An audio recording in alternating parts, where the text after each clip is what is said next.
Algebra Chapter 1, Lesson 2, and we want to wrap this up by looking at some examples in reducing fractions or simplifying fractions.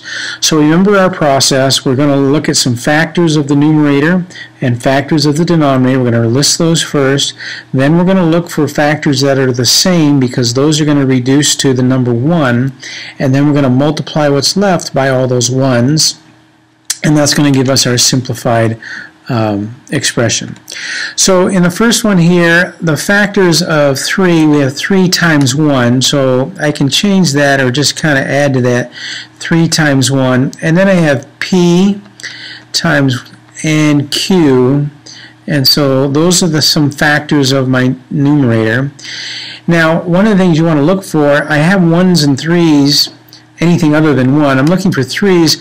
I want to see, does 3 go into 6, because that's a factor I want to use because that's going to be the same and reduced to 1.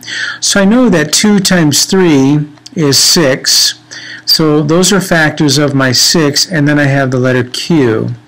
So now that I have some factors in my numerator and factors of my denominator, I want to look for ones that are the same because any value divided by itself is the number 1.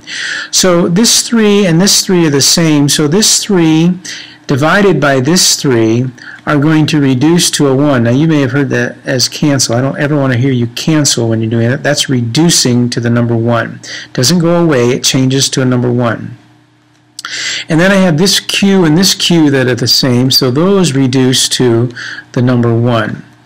So those are the only ones that are the same, so what I have left then is 1 and P, so I have 1 times P in my numerator, which is just the letter P.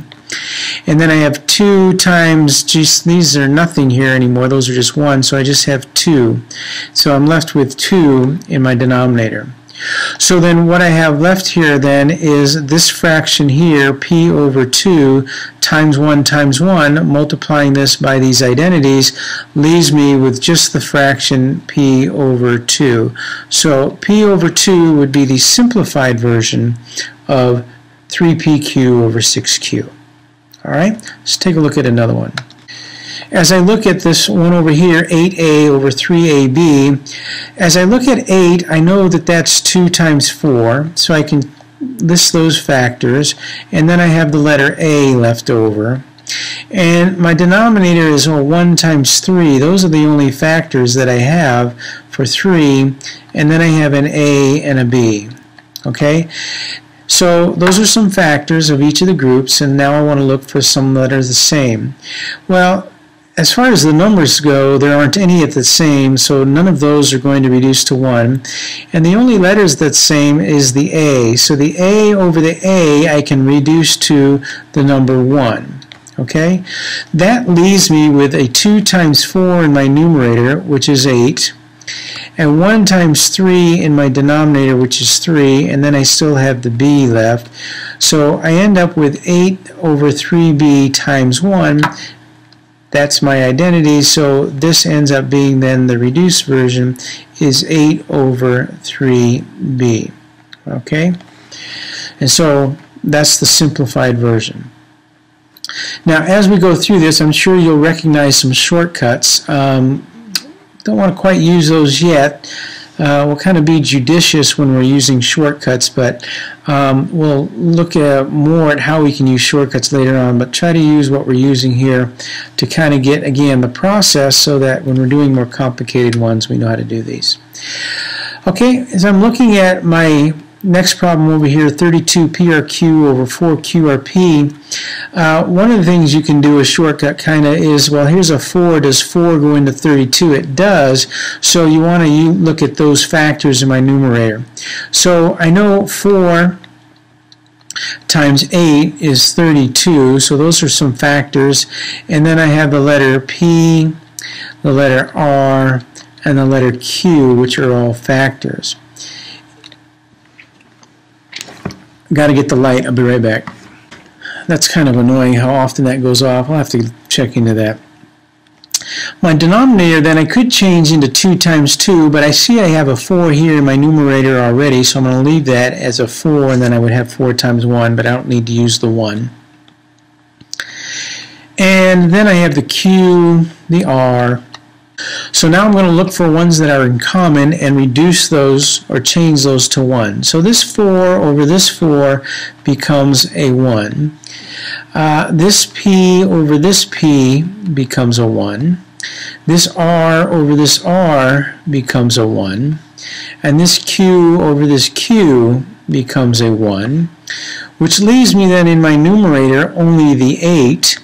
And in my denominator, I don't have anything left, so it'd just be a 1. All of these are 1s now. So I'm left with 8 over 1, which is simply 8, times 1 times 1 times 1 times 1. Those are all identities, so this ends up reducing to just the value of 8. All right? Over here we have 9nz over 19tn.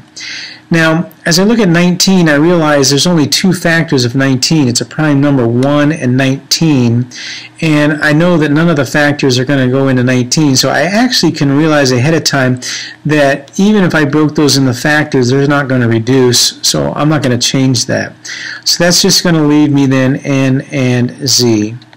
And then in my denominator then, I'm still going to have 19, and I'm going to have t, and I'm going to have n.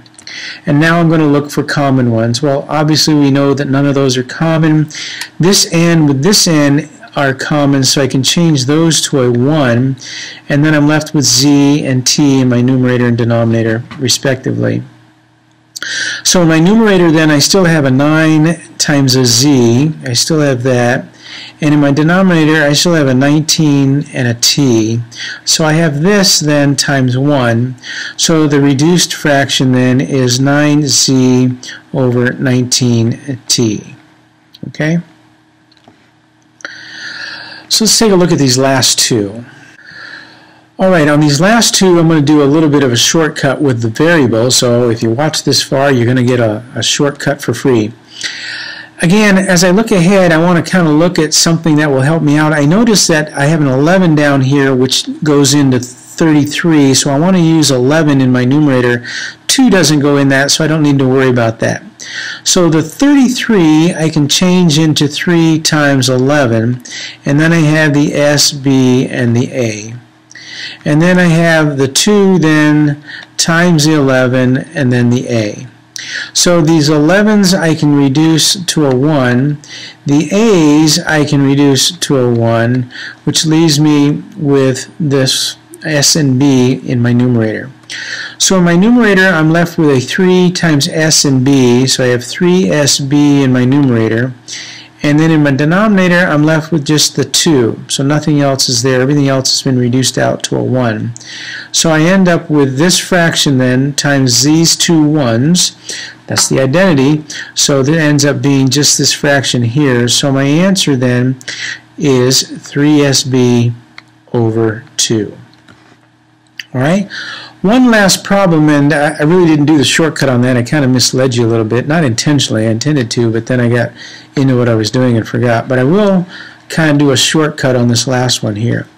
Now, we already know that letters are going to reduce with letters. We've kind of picked up on that pattern. So before we do any kind of the factoring, we can kind of take care of all the letters first. So this x and this x is going to reduce to a 1. This y and this y is going to reduce to a 1. I also notice that 4s are the same. Those are going to reduce to a 1, so I can reduce those ahead of time. So that leaves me with a 4 over 4 and a 1. So all I'm left with then is a 3 times a 5 in my numerator and a 2 in my denominator. Okay? And so I have then that times these 1s, so this ends up being my reduced fraction. Now it's not simplified because I can go ahead and multiply these numbers together. So my most simplified answer, the correct answer, would then be 15 over 2 as a reduced version of this. So if you have some letters that you already see are the same in the numerator and denominator, you just go ahead and reduce those. And even if you have some numbers that are the same, you can reduce those, and you end up that may eliminate the need to even go into doing even more factoring. So a little bit of a shortcut there you can go ahead and use. And again, as you get better at this, you'll see some factors that are in common, and you can reduce those moving forward.